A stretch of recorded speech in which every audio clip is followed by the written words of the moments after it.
Back to Saturday morning, the importance of a support system for a family member or friend in crisis. We've got the author of this book, Heart Warriors. She knows all about it firsthand. She's now sharing her journey in a new memoir. Amanda Adams, thank you so much for being here. Give us a little bit of background on what you've been dealing with your family. Sure. When I was pregnant, I was a grad student at CSU up in Fort Collins, and about to finish, and thought everything was, going great, and my life was right on track. And then I had a routine ultrasound and found out that my child, who we wanted desperately, was going to be born with only half of a heart, and so it completely changed the trajectory of our lives.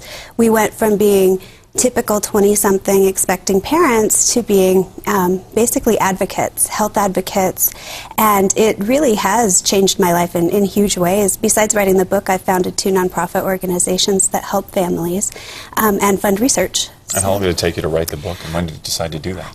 I started writing the book in 2010, right before I graduated. I had always wanted to, because there were no books. In fact, when I was pregnant, I went to the Barnes & Noble in Fort Collins, and I couldn't find a single book about congenital heart defects, even though at the time it was just as common as autism. And yet there were, 40 books on the shelves about that. So let's talk about the condition right now. How's everybody doing? Well, Liam is stable. Ironically, he is at home right now wearing a Holter monitor, which is a 24-hour EKG device, which is actually how I ended the book, was him wearing one of those.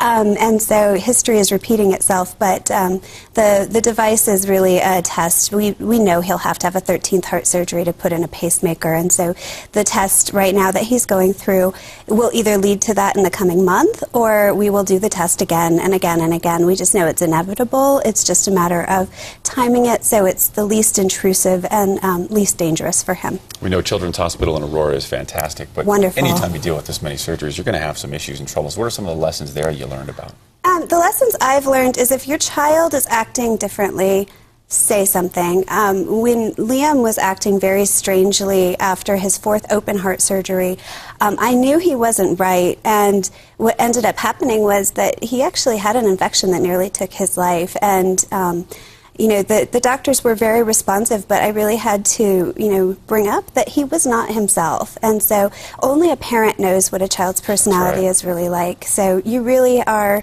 their best advocate. And the other thing is, don't be embarrassed. We've taken him to the ER 3 times, and every time we've taken him, it was not life-threatening, but it did require a response. And so I'm glad that we did that. So never question your judgment.